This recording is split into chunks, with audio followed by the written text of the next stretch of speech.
Suprabhatam. I welcome the new participants of Arogya Dhamma who joined yesterday to this auspicious program on multi-million. We all get together here by 8 o'clock till 8:45.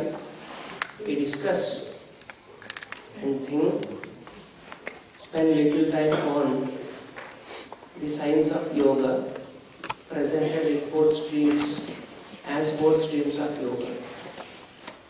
Just now we have chanted the Karma Yoga Shloka Sangraha. Some people misunderstand that whatever we are chanting is the entire Bhagavad Gita.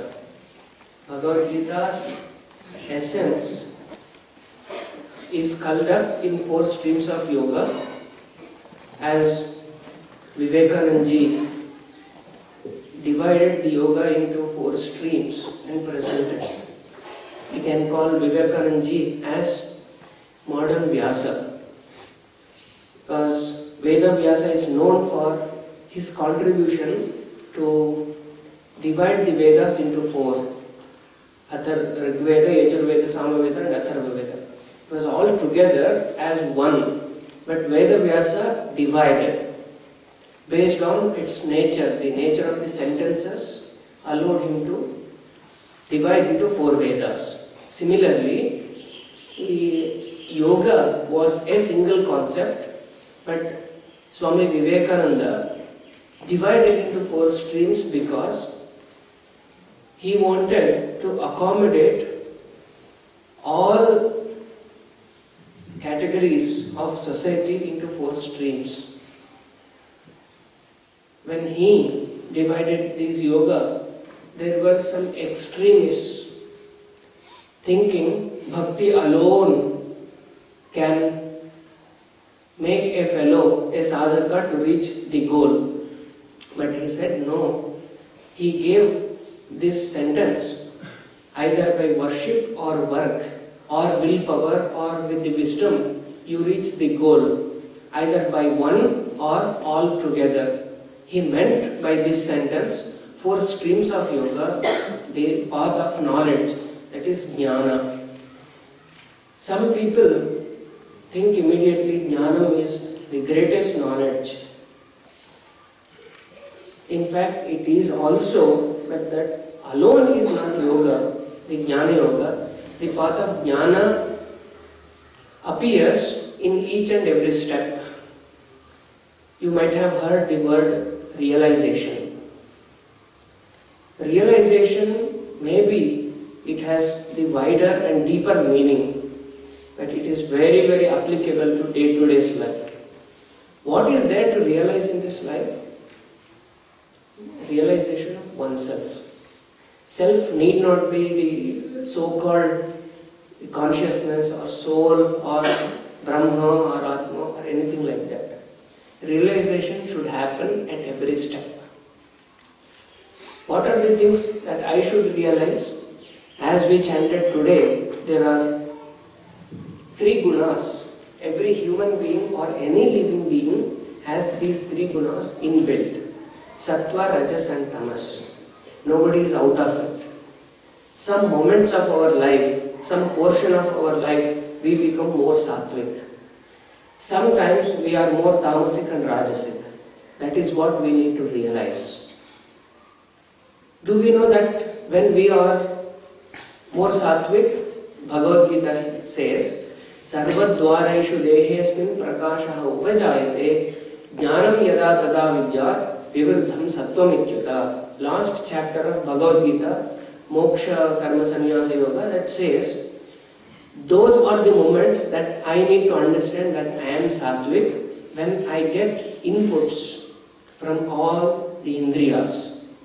Generally, indriyas are engaged either in reading or in some other activity if those are students, or many others are involved in vigorous activities.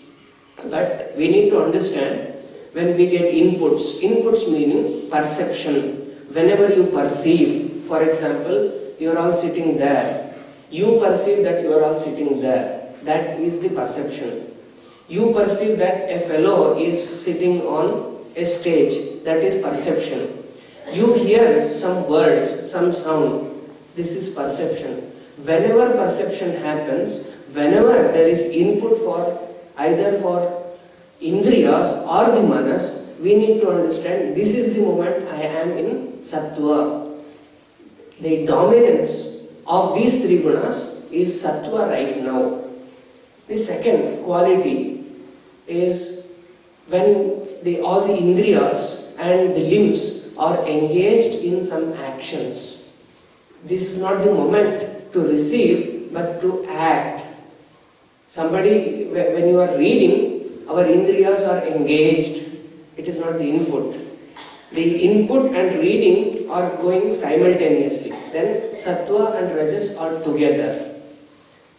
The presence or the modification of sattva, rajas and tamas is very, very mysterious. We cannot understand it at one shot. We cannot be purely sattvic in a given point, purely rajasic, purely tamasic. Concept of being purely sattvic is entirely wrong. Krishna says these three qualities are together all the time. The way there is a big rope, you think there are threads involved in the great rope. Prakriti is with three gunas, sattva, rajas and tamas, they always stay together. If sattva is higher, rajas and tamas are staying behind, they are supporting. If tamas is at the top, the rajas and sattva are supporting. So those always have game, they play game. So what Krishna says, Prakriti Jaihi Gunaihi, one of the shlokas that we chanted, Nahi kaschit kshanamapi jatu tishtati akarmakrita karyatehi avashah karma sarvaha Prakriti Jaihi Gunaihi. We are all inbuilt entities of these three gunas, sattva, rajas and tamas. We are controlled by our gunas. Many times we do not know what we do. Then we have to analyze, oh, am I controlling the gunas or gunas are controlling me? Those are sthita prajnas. In the second chapter of Bhagavad Gita, we chant some shlokas connected to sthita prajna. Prajahati yada kaman sarvan parthamano vadan atmaniya atmana tushtaha sthita prajnastalochate. These are the qualities. And the most predominant quality of sthita prajna is having control over senses, having control over three gunas. Generally it is not. We are all controlled by our gunas. Whenever guna says, you behave this way, we behave. Not the way we want. We want to have control over the gunas and we want to engage ourselves as I want, as we want. Not as gunas want to active. For example, if the class is on, there is some noise outside. All our ears go automatically. Okay? We need not say to our indriyas, go outside. They are automative. Okay? They are automatic. All the indriyas. Similarly, when there is some other vision is presented on the screen, all the indriyas go automatically. You need not force it. When there is nice smell coming from the kitchen, the nose is already connected. So thus is the case of all the indriyas, but we do not have control. Whenever you say, the indriyas should work. This is what we need to realize. So realization need not be only understanding of great Atma or the soul. Realization should happen at every step. So they say, you understand what you are doing, you understand how you are doing, you understand why you are doing. That is the path of jnana. And how you understand, how you control, how you try to import or the process, that is karma. And when you involve with your own willpower, with an intention, that is Raja Yoga. So no yoga is watertight compartment. You cannot totally say, oh, this is only Karma Yoga, this is only Jnana Yoga, Raja Yoga and Karma Yoga, Jnana Yoga. All they go together at the final stage. You start with one and all the others come automatically. Yoga, Patanjali Yoga Sutra, Patanjali philosophy is supported by Sankhya. According to them, there is no God, there is no Ishvara. Not only Charvakas, those who are materialistic, support non-existence of Devata, but even Sankhya also says, I don't require to explain the creation, presence of God. God is not required. And everything can happen with the presence of Prakriti and Purusha. Why God extra? So Sankhya does not agree the existence of God at all. But still, in Patanjali Yoga Sutras, he includes small concept called Ishvara. Ishvara is not the God what we worship every day. He says, Klesha Karma Vipaka Ashayehi Aparamrishtaha Purusha Visheshaha Ishvara. He, Purusha, the Ishvara is also Purusha. As we know, according to Sankhya, every entity is the combination of Prakriti and Purusha. Prakriti, the presence of Prakriti, presence of Purusha are enough to create this world. Presence of Purusha itself is enough for creation of this world by Prakriti. Prakriti creates everything in the presence of Purusha. So this is what we need to realize. All these paths, all these philosophies to show one or the other path to realize who is oneself, how is oneself, and why. Many philosophers first ask the question, who am I? Okay? They come up with different answers. Some say, I am this body. That is Charvaka philosophy. Now we in India accepted even Charvaka as a philosophy, which says, I am nothing but this body alone.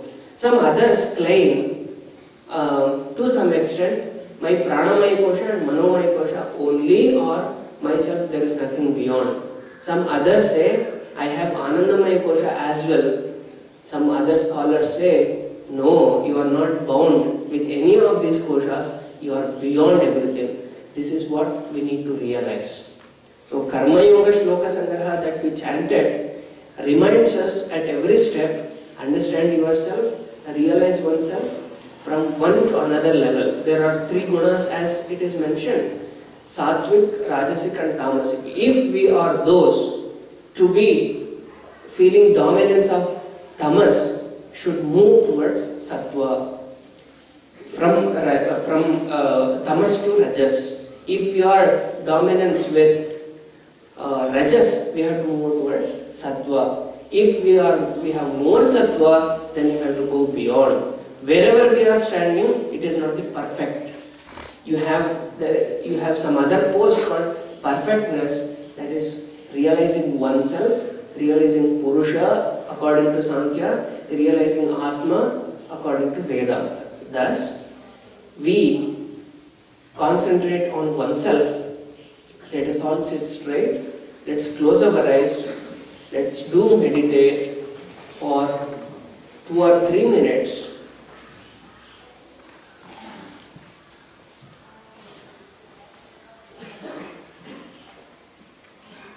Whether our indriyas and the manas is engaged, being in Rajasic quality,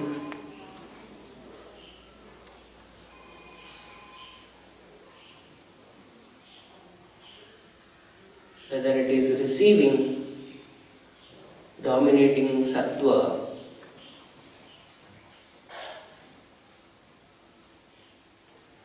or it is drowsy and sleepy.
Namaskar Rudra.